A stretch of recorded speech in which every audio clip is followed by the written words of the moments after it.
الحمد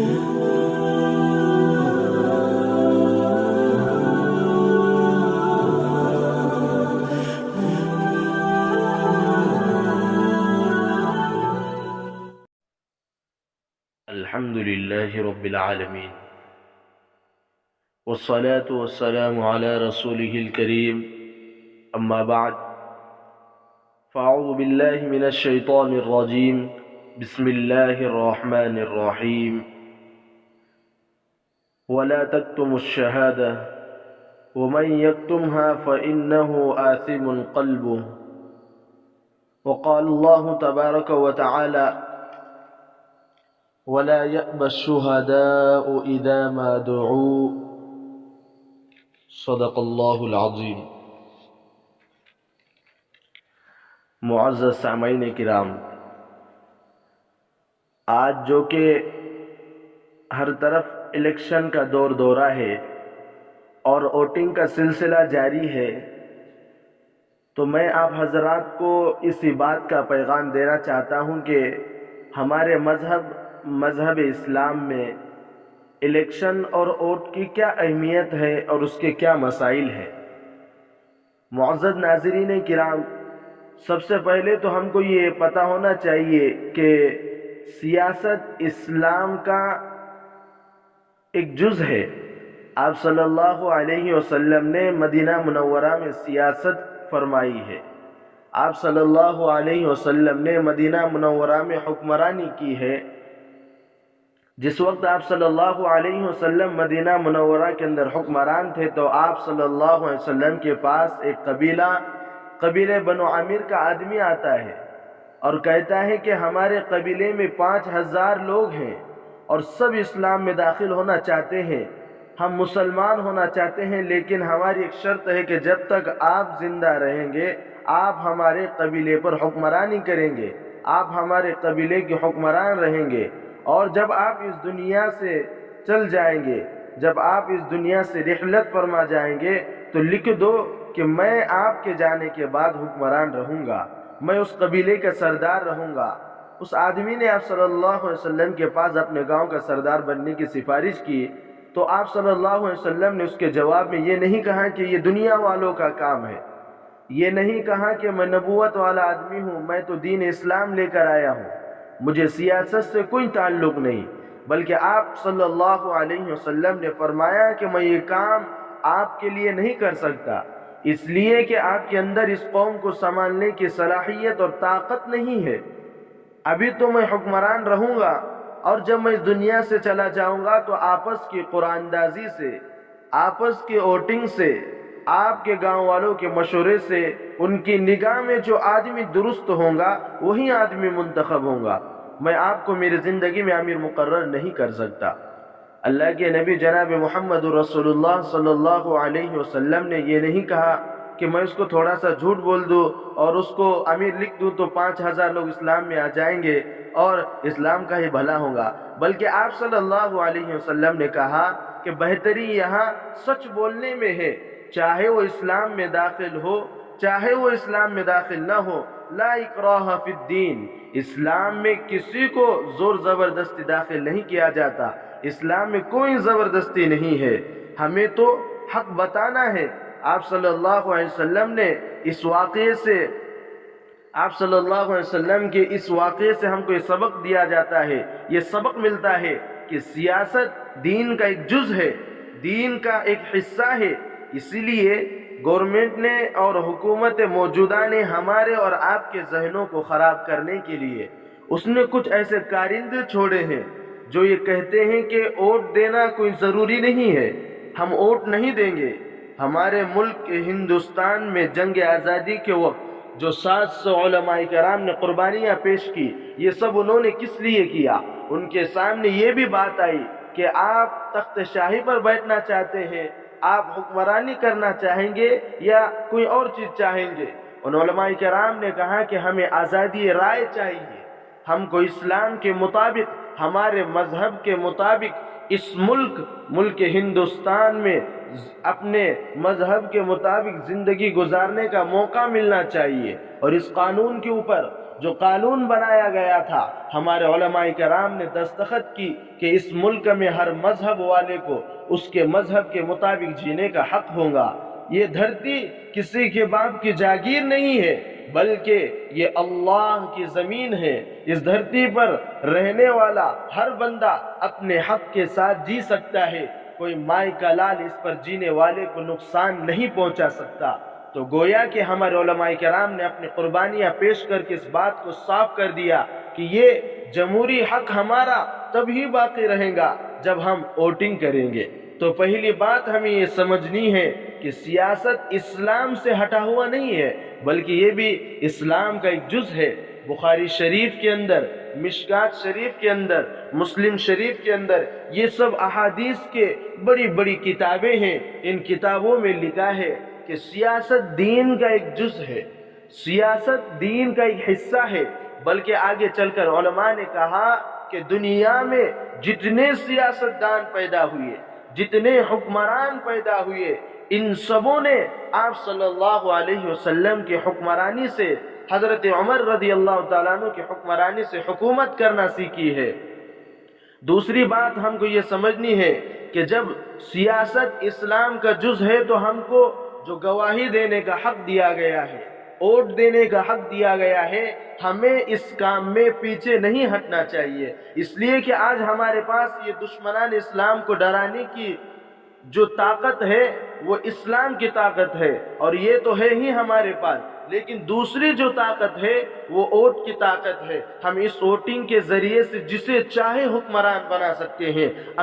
ہم ایک ساتھ مل کر جسے چاہے تخت شاہی پر بٹھا سکتے ہیں اور جسے چاہے تخت شاہی سے گرا سکتے ہیں۔ یہ ایک جمہوری ملک ہے اور ووٹ ہمارا حق ہے، اور اس حق کو گرانے کے لیے ان دشمنان اسلام نے، ان دلالوں نے، لاک ڈاؤن سے پہلے آپ حضرات نے دیکھا کہ NRC کا قانون پاس کرانے کی کوششیں کی گئی اور مسلمانوں کو اس حق سے ہٹانے کے لیے انتہک کوششیں کی گئی۔ اس لیے اے مسلمانوں، اپنے حق کو استعمال کرو، ووٹنگ کرو، یہ ہمارا حق ہے، یہ کسی حکومت کا دیا ہوا حق نہیں ہے، یا یہ صرف انڈیا کا دیا ہوا حق نہیں ہے، بلکہ قرآن پاک کے اندر بھی اللہ تبارک و تعالیٰ فرماتے ہیں وَلَا يَأْبَ الشُّهَدَاءُ إِذَا مَا دُعُوا، کہ جب تمہیں گواہی دینے کے لیے بلایا جائے، سفارش کرنے کے لیے بلایا جائے، وکالت کرنے کے لیے بلایا جائے، تو تم اس سے پیچھے مت ہٹو۔ آگے اللہ تبارک و تعالیٰ فرماتے ہیں وَلَا تَكْتُمُوا الشَّهَادَةَ، گواہی کو چھپاؤ مت، وَمَن يَكْتُمْهَا فَإِنَّهُ آثِمٌ قَلْبُهُ، اگر ہم اپنے ووٹ کو چھپائے، ہمارے ووٹ نہ کرنے کی وجہ سے اگر کوئی ظالم حکمران تخت شاہی پر بیٹھ جائے تو ہمارے ووٹ نہ دینے کا گناہ بھی ہمارے کھاتے میں لکھ دیا جائے گا۔ اسی لیے ہمارے علماء کرام فرماتے ہیں کہ شریعت میں ووٹنگ کے 3 مطلب ہیں۔ نمبر 1، ووٹنگ کرنے والا جب وہ ووٹ دیتا ہے تو گویا وہ گواہی دیتا ہے کہ جس آدمی کو میں ووٹ دے رہا ہوں، جس آدمی کے فیور میں میں کھڑا ہوں، یہ قوم کا وفادار انسان ہے، یہ قوم کے غریبوں، محتاجوں، بے گھر والوں کو حکومت سے گھر دلائے گا، یہ بے سہاروں کو حکومت کے ذریعے سہارا دے گا، مسکینوں کی مدد اور ہیلپ کرے گا، یہ گاؤں کے اندر ہونے والی خرابیاں اور گاؤں میں پیدا ہونے والے جراثیم کا ازالہ کرے گا۔ گویا وہ یہ گواہی دیتا ہے کہ جس آدمی کو میں چننا چاہتا ہوں وہ ہر ایک کو اس کا حق دلائے گا، کسی ایک قوم کے ساتھ خاص نہیں رہے گا، بلکہ چاہے وہ مسلم ہو یا غیر مسلم ہو، چاہے وہ مسلم ہو یا غیر مسلم ہو یا کسی بھی مذہب کو ماننے والا ہو، ہر ایک کو اس کا حق دلائے گا۔ اس لیے کہ آپ صلی اللہ علیہ وسلم نے جب مدینہ منورہ میں حکمرانی کرتے تھے، جب آپ صلی اللہ علیہ وسلم مدینہ منورہ کے اندر حکومت کیا کرتے تھے، تو آپ صلی اللہ علیہ وسلم نے غیروں کو بھی ان کے حقوق دلائے، اپنوں کو بھی ان کے حقوق دلائے۔ تو گویا کہ ووٹ ایک گواہی ہے کہ اگر میں کسی کو ووٹ دے رہا ہوں، مثال کے طور پر کہ اگر میں کسی کو ووٹ دے رہا ہوں تو گویا کہ میں ایک گواہی دے رہا ہوں کہ میں نے جس آدمی کو ووٹ دیا ہے اس کے اندر صلاحیت ہے کہ وہ اس گاؤں کے نظام کو صحیح ڈھنگ سے چلا سکتا ہے، اس کے اندر امانت داری ہے، یہ خیانت سے کام نہیں لے گا، یہ انجینئروں سے اور راستوں کے کام کرنے والوں سے اور گھر کل پاس کرانے والوں سے پیسے لے کر غریبوں کے حق نہیں دبائے گا، یہ روڈ کے کام کرنے کے نام سے پیسے لے کر اپنے جیب میں نہیں ڈالے گا۔ میں اس بات کی گواہی دیتا ہوں یہ سارے گاؤں کے نظام کو صحیح ڈھنگ سے چلائے گا۔ اگر کوئی آدمی تمہاری نگاہ میں اچھا ہے، شریعت کی نگاہ میں اچھا ہے، امانت دار ہے، تو دل کھول کر اس کی گواہی دو، اس کو ووٹ دو، اس کو جتا کر لاؤ۔ اور اگر وہ آدمی تمہاری نگاہ میں اچھا نہیں ہے، شریعت کی نگاہ میں اچھا نہیں ہے، تو قربان جائے قرآن کریم کی اس آیت پاک پر۔ اللہ تبارک و تعالیٰ قرآن پاک میں ارشاد فرماتے ہیں وَلَا يَجْرِمَنَّكُمْ شَنَآنُ قَوْمٍ عَلَىٰ أَلَّا تَعْدِلُوا، کہ جب قرآن کا ترازو کھولا جائے گا تو بہت سے تمہارے رشتہ دار جو تمہارے ووٹنگ میں کھڑے ہوں گے، بہت سے تمہارے رشتہ دار جو تمہارے ووٹنگ میں کھڑے ہوں گے، اور بہت سے وہ لوگ جو تمہارے رشتہ دار نہیں ہوں گے، اور تمہارا رشتہ دار جس کو تم ووٹ دے رہے ہو قرآن کریم کے اصولوں کے خلاف ہوگا، اور دوسرا وہ شخص جو تمہارا رشتہ دار نہیں ہے اور وہ قرآن کے اصولوں کے موافق ہوگا، تو قرآن کہتا ہے شہادت کے بارے میں، گواہی دینے کے بارے میں، شہادت کے بارے میں یعنی گواہی دینے کے بارے میں، ووٹ دینے کے بارے میں دو چیزیں انسان کو روکتی ہے۔ قرآن کریم کے اندر ہے شہادت کے بارے میں، گواہی دینے کے بارے میں، ووٹ دینے کے بارے میں دو چیزیں انسان کو روکتی ہے، ایک تو رشتہ داری اور دوسری نمبر پر دوستی۔ اور قرآن کہتا ہے وَلَا يَجْرِمَنَّكُمْ شَنَآنُ قَوْمٍ عَلَىٰ أَلَّا تَعْدِلُوا، کہ قوم کی شان، قوم کی عزت تمہیں اسلام کی تعلیمات سے ہٹا نہ دے۔ اگر تمہارا باپ الیکشن میں کھڑا ہے اور وہ قرآن کے اصولوں کے خلاف ہے، قرآن و حدیث کے پلے میں وہ نہیں جڑتا، تو دشمنی باپ سے کر لو۔ یا ایھا الذین آمنوا کونوا قوامین للہ شہداء بالقسط،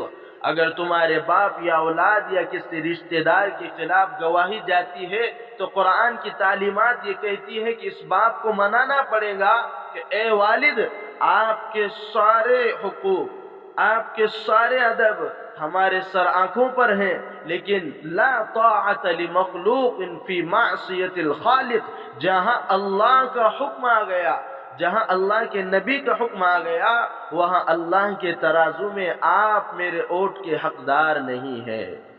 میں معافی چاہتا ہوں، میں آپ کو ووٹ دے کر امت کے ساتھ، غریبوں مسکینوں کے ساتھ خیانت نہیں کر سکتا۔ لہٰذا ان سب باتوں کا خلاصہ یہ ہے کہ ووٹ ہمارا حق ہے، ہم کو ووٹنگ کرنی چاہیے، اور ایسے آدمی کو ووٹ دینا جو امانت دار ہے، اچھا انسان ہے، ورنہ جھوٹی گواہی دینا یہ تو منافقوں کی عادت ہے۔ جھوٹی گواہی دینا، ظالم انسان کو ووٹ دینا، یہ منافقوں کی چال ہے۔ یہ ایک مومن کی صفت ہو ہی نہیں سکتی کہ کسی خیانت دار یا کسی ظالم انسان کے حق میں گواہی دے کر اسے ووٹ دے کر جتا کر لائے۔ اصل میں جب ان چیزوں کے بارے میں قرآن و حدیث کی روشنی میں یہ سب باتیں ان عوام کے سامنے نہیں آئی تو ان لوگوں نے ووٹ کو ایک تجارت بنا کر رکھ دیا، الیکشن کو ایک بزنس بنا کر رکھ دیا، اور جو پیسہ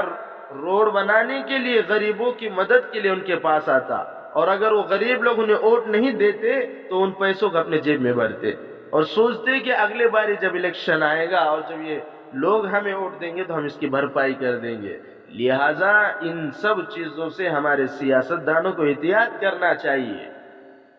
یہ چند باتیں تھی جو آپ حضرات سے موقع کے حساب سے کہنی تھی۔ اللہ تبارک و تعالی ہم سب کو عمل کرنے کی توفیق عطا فرمائے۔ وآخر دعوانا الحمد للہ رب العالمین۔